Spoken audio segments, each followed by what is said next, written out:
Hello, everyone, and welcome back to English with Ease. I'm Sarah, your English teacher, and I hope you're having a calm mind, a warm cup of tea, and a big smile, because today you're going to learn a lot. And I'm Alvin, your friendly English student who makes more mistakes than breakfast omelets. You make omelets? No, but I make mistakes like chefs make omelets, nonstop. Well, perfect. Because today's episode is exactly about that. We're talking about the beginner mistakes 99% of English learners make, even after months or years of learning. So basically, this episode is a documentary about my life. Sarah. Pretty much, yes. Great. I love being famous for the wrong reasons.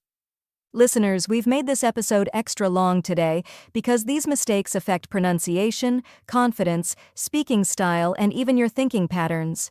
Fixing them can dramatically change your English. Not in months, but in days. Or minutes, if you're a genius like me. Alvin, you once spelled cat with a K. I was being creative. No, you were being wrong. Tomato, tomato. Let's start with the most common mistake, translating in your head. And yes, Alvin, I'm looking straight at you. I feel attacked. Listeners, translating every sentence slows down your brain like old Wi-Fi. You know when your internet freezes and the little loading circle spins forever? Yes, that's me thinking. Exactly. Your brain becomes stuck. Instead, you should learn chunks, ready-made pieces of English. For example, instead of thinking main soch da hoon, you just use the chunk. I think. Or instead of mera khayal hai, you say, I guess. So I don't translate the idea. I just switch the block. Perfectly said. It's like using shortcuts instead of typing the whole essay. Yeah, because when I translate in my head, it's like a drama. Hear the English, panic. Translate to my language, translate back to English. Panic again. That's not learning. That's a full emotional journey. A sad journey. Now let's talk about filler sounds. Like, you know. These happen when you're scared of silence. Silence is terrifying, Sarah. When I go silent, I feel like everyone is staring at me. No, Alvin, they're just waiting. People aren't judging your silence. Are you sure? Because I judge my own silence. That's the problem. Listeners, silence is confidence. Use pauses. Breathe. Think. It makes your speech clearer. Can I try a confident pause? Sure. Pauses for 4 seconds. Alvin, that was less confident pause and more system crash. Sorry, I overpaused. The next common mistake is speaking too fast. Many students believe speed equals fluency. That used to be me.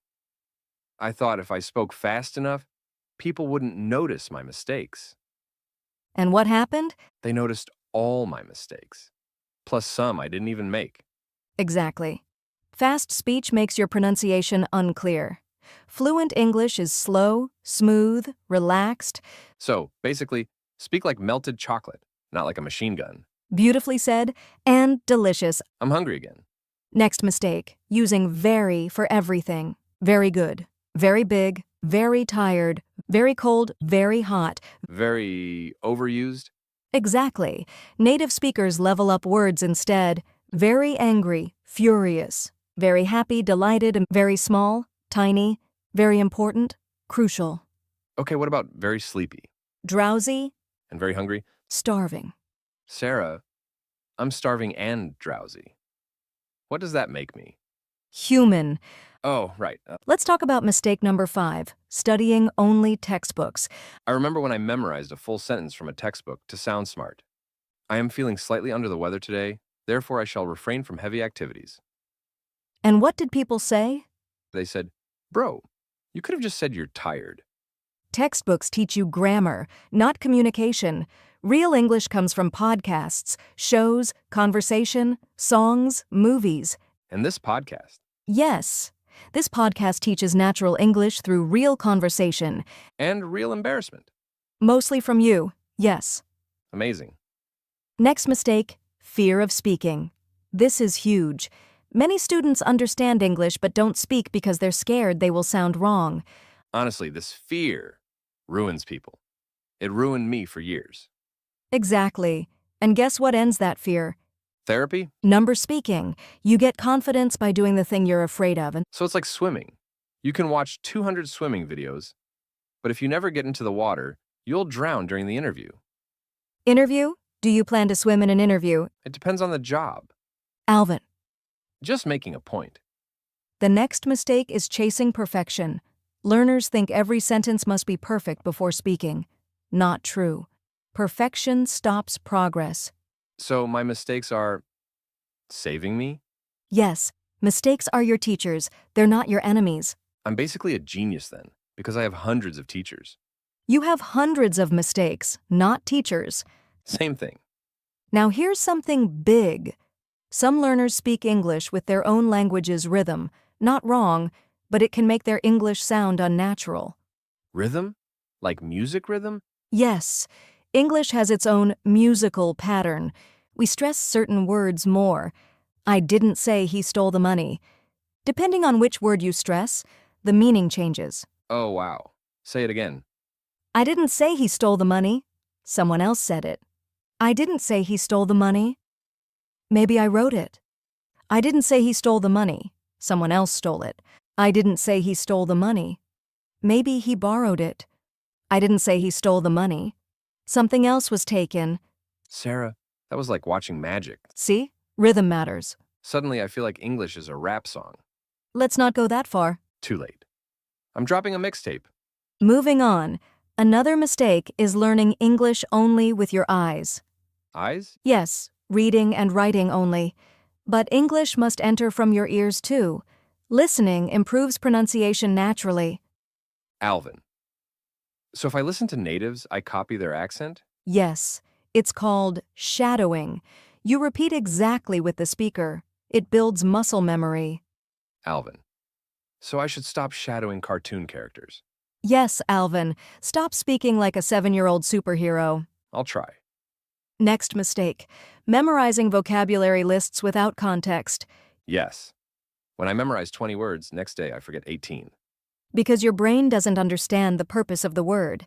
Instead of memorizing, avoid, maintain, confirm, assist. Learn them inside phrases. Avoid mistakes. Maintain focus. Confirm time.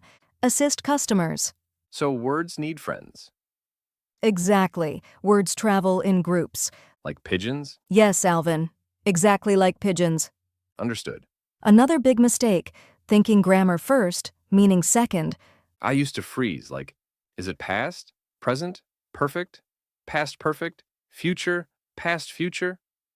And by the time I thought of the correct tense, everyone left the room. Because grammar matters after communication. First express the idea, then slowly refine accuracy. So speak first, fix later? Exactly. Amazing. This is the best therapy session ever. Sara. You're welcome. And finally, avoiding conversations with natives.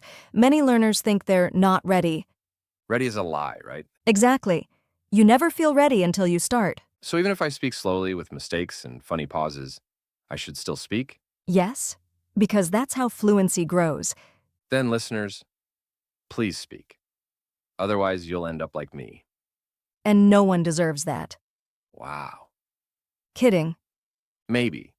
Let's give our listeners a recap. Don't translate in your head. Don't fear silence. Don't speak too fast. Don't overuse very. Don't depend only on textbooks. Don't avoid speaking. Don't chase perfection. Don't ignore rhythm. Don't learn only from books. Don't memorize without context. Don't let grammar paralyze you. And don't delay speaking with real people. That's a lot of don'ts. And each don't removes one barrier between you and fluent English. I like that. It feels powerful. Good, because English is not about talent. It's about habits and small corrections done consistently. And if I can improve, anyone can. That's absolutely true. Listeners, thank you for staying with us through this longer episode. And remember, mistakes don't make you weak, they make you better. Unless your mistake is burning toast. That just makes you hungry. Alvin, Sorry. thank you for listening to English with Ease. Practice every day, enjoy the journey, and don't forget to smile through the mistakes. We'll see you in the next episode. Bye, everyone.